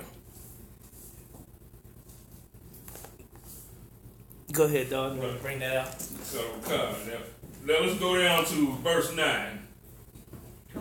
Verse 9. And now am I their son. Yeah, it says, let me read it with the emotion. Say it like a nigga. Job was a nigga, you know what I'm saying? Verse 9. Act like you're astonished with it, like damn, you know what I'm saying? Go ahead. And now am I their son. Right. Yea. Yea, I am their their byword. Yeah. Said now I'm their byword. Like damn, you know what I'm saying? Now I'm their nigga. I'm their coon now. God. You know what I'm saying? I'm their porch monkey. You know what I'm saying? That's right. He's like, well, before these bound pieces of dog meat was nothing at all, but now I'm their nigga. You know what I'm saying? I'm their spit now. You know what I'm saying? That's right. Go ahead. Verse 10. They abhor me. They abhor me. Yeah. Go ahead. They flee far from me and spare not to spit in my face. What were they doing to us during the time of it was a time where black people walked down the street. They had to let a white man spit in their face if he wanted to. Right. You know what I'm saying? And sometimes, some cases, they will make you open your mouth and spit in your mouth. And you couldn't do a damn thing about it. That's why it says here, and what? Second part of 10. And spare not to spit in my face. You know what caused this? That little bit of love. Job should have left them the hell alone and let them perish, not showed them a damn thing, because when they get help to come up against us. Helping the white man is only helping him to do one thing. It's only helping him to kill us. That's what, you know what I'm saying? That's what's on his mind, always. That's like the parable of the woman with the snake, that nursed the snake back to health. You know what I'm saying? So what movie? I can't remember what movie it was. No, that was Natural Born Killers also, where the Gadite gave the parable of the woman and the snake. She took the snake, the injured snake, nursed it back to health and all that. And the snake got healthy and got strong and bit her ass. And as she was dying, she said, "Why did you bite me?" He said, "Bitch, you knew I was a snake." You know what I'm saying? God. That's right. Damn. That's the white man. That's right. That's right. As long as his ass was left up in the mountains to perish, everything was good. But that's the same thing that we did during the time of the Dark Ages. It's the same thing that Job did back here. You see what I'm saying? And he started to help them out. Now they're his byword. He's their byword. Because one of Job's closest friends was Eliphaz the Temanite, who was a descendant of Esau's grandson Teman. Okay. Go ahead into verse 11. Yeah. Verse 11. Because he had loosed my cord and afflicted me, they have also let loose the bridle before me. The bridle before me. Go ahead. Upon my right hand rise the youth. Up on the right hand rise the youth. Now think about this for a second. Now, there's incidences all over the internet where you got older brothers that's going into these, the Chinese restaurant, you know what I'm saying, or going into the Chinese place, and he don't like the service and he gets mad and everything, you know what I'm saying. Now they trying to damn punk him out, some young ass Moabite, you know what I'm saying, come and try and punk him out and all that. You know what I'm saying? Because they love to rise up against older brothers and everything too. That's why it says here.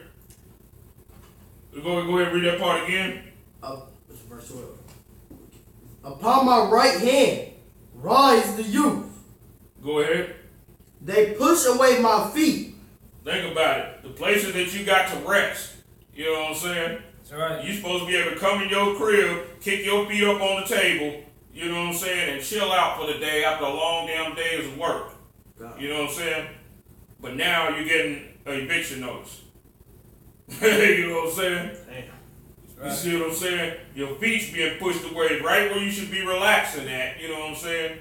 Now you got a damn eviction notice right there. Now you got to think about where the hell you going to go, who you can stay with. You know what I'm saying?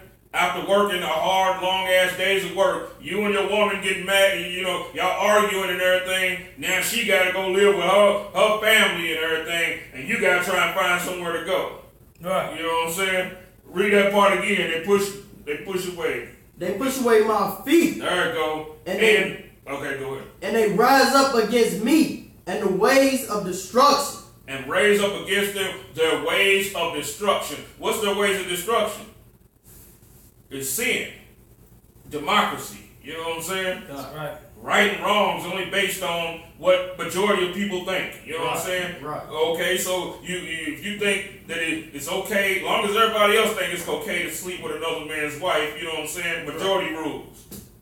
That's what democracy is. It's a majority rules doctrine. You know what I'm saying? Right. And they control who the majority is. That's why they keep pushing the agenda, keep pushing it until it becomes the norm for everybody. You know what I'm saying? Now it becomes right to them. That's right. You see what I'm saying? Loving the heathen even a little bit causes things like this to eventually happen. Cut your love completely off from the heathen.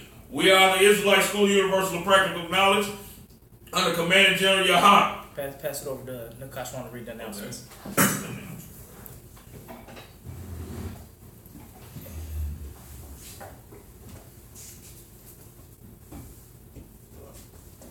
We are the Isupk, started out of 1 West 125th Street, Harlem, New York. Rule for new brothers and sisters. When a new brother or sister comes into the school, they are off limits for 6 months. They are to be saluted only. They are here to shed themselves of the world. If they need transportation, the teacher will arrange it. After 6 months, if a brother or sister has an interest in a particular person, he or she must get permission from the head to speak to a brother or sister. There is another 6 months in which the brother or sister will court each other. After this 6 month period, the brother and sister will get permission from the head to marry. Tithes, which is a commandment. Numbers 18:21, Malachi 3, 8 through 10. Mayasha means tenth in the Hebrew. 10% of every penny of any increase the Lord gives you. Right. Give to the treasury department or teacher. Priest funds. Free willing offering to the priest. Not mandatory. Whatsoever amount you would like to. Upcoming holy convocations.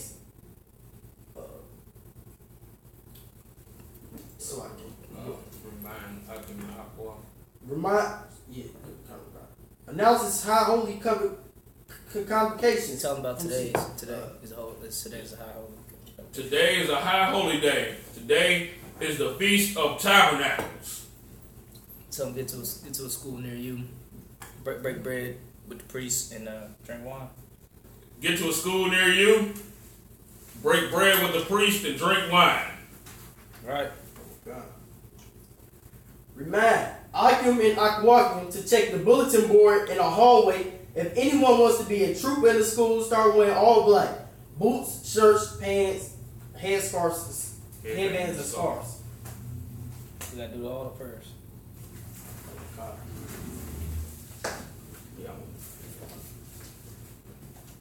You gotta say what we normally say. Okay. No, but we can't knock you down. Okay. Margin. Can't knock you down. We rise and face the east. Nah, the trooper read the verse. Oh. The Lord's prayers. Abanawa.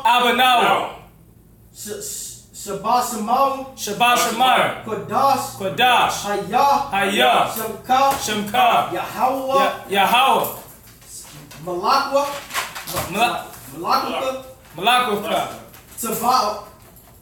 Taba'a.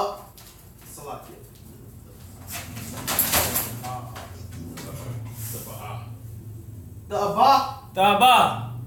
Ratazaka. Hayah. Asha. Ba'arataza. Kawa. Hayah. Bashamayim. Nathan. Lanawa. Lakam. Ka. Yawam.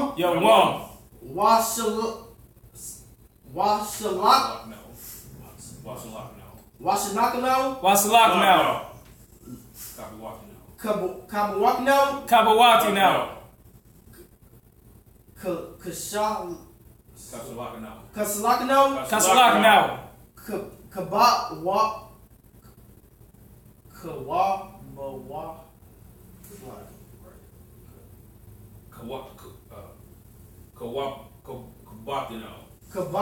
Kabatinau. Wala'a.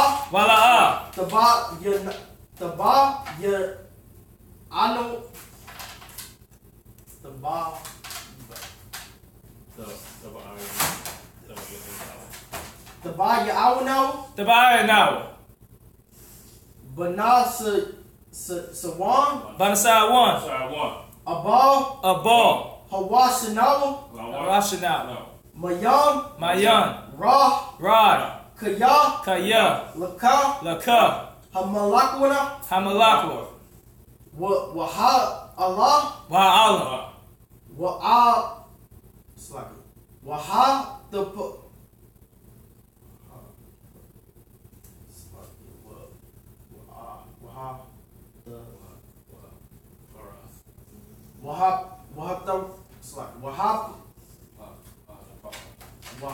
The power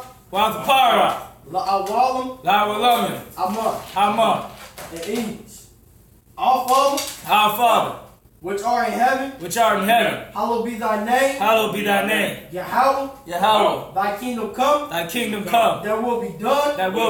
In earth. As it is in heaven. Give us this day. Our daily bread. Forgive us of our debts. Forgive us of our debts. As we forgive our debtors. As we forgive our debtors. And lead us not into temptation. Lead us not into temptation. But deliver us from evil. But deliver us from evil. For thine is the kingdom. For thine is the kingdom. The power. The power. And the glory. And the glory. Forever. Forever. So be it. So be it. Amen.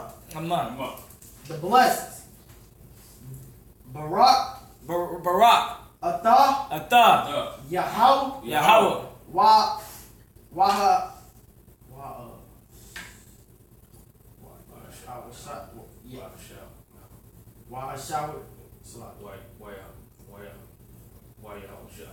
Yahweh Shah? Why Yahweh Shah? Wama Yalakwa Wama.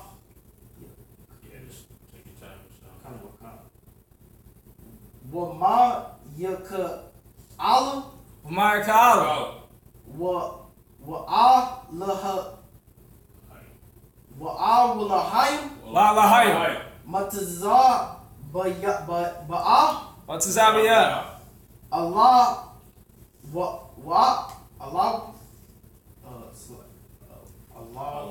Allah. Yahana.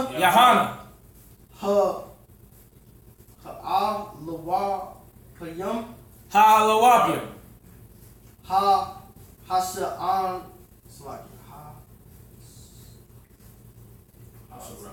Hasarayim. Hasarayim. Hakwatazah Ayam.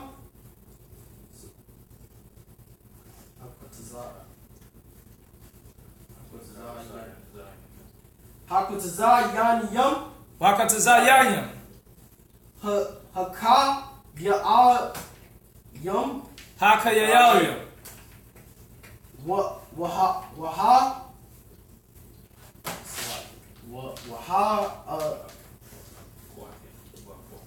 Wahakwatium. Yahweh. Bahashim. Yahweh Shah. The water. Aman. In English.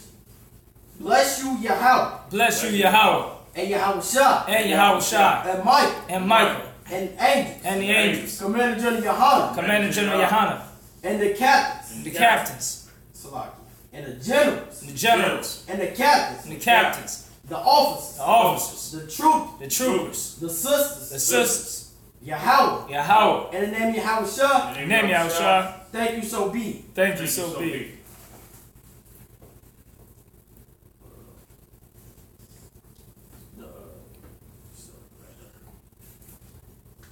Yahweh. Yahweh. Ba'ashim. Yahweh Shah. Baba Kashah. Nathal Lawan. Haka.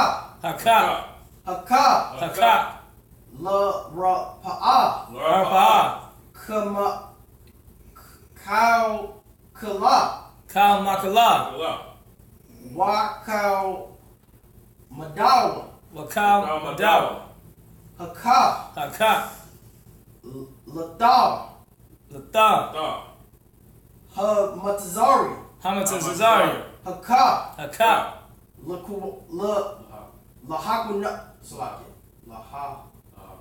Lahakia. Hamatia. Haka.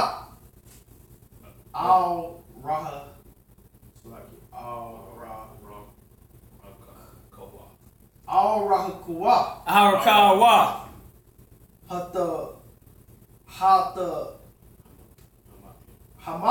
Hamatia. Hatama'ala. Lagarshan. Ba'ashim. Yahweh Shah. The water. Aman. And angels. Yahweh. In the name of Yahweh Shah. In the name of Yahweh Shah. Please give us the power. The power to heal. All manners of sickness. And all manners of disease. The power to cleanse. The lepers. The power to rise. The power to raise. The dead. The power against unclean spirits. The power against unclean spirits. To cast them out. To cast them out. In the name of Yahushua. In the name of Yahushua. Thank you, so be it. Thank you, so be it. We're going to end it right there for time's sake. Go ahead and end out the class, Officer Tarap. Sir.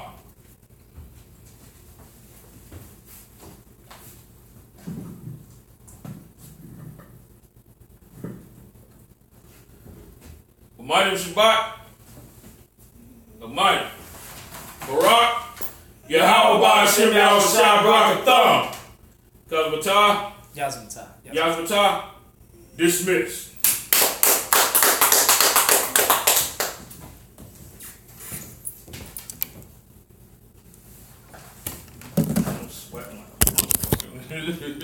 Yeah, bring that up.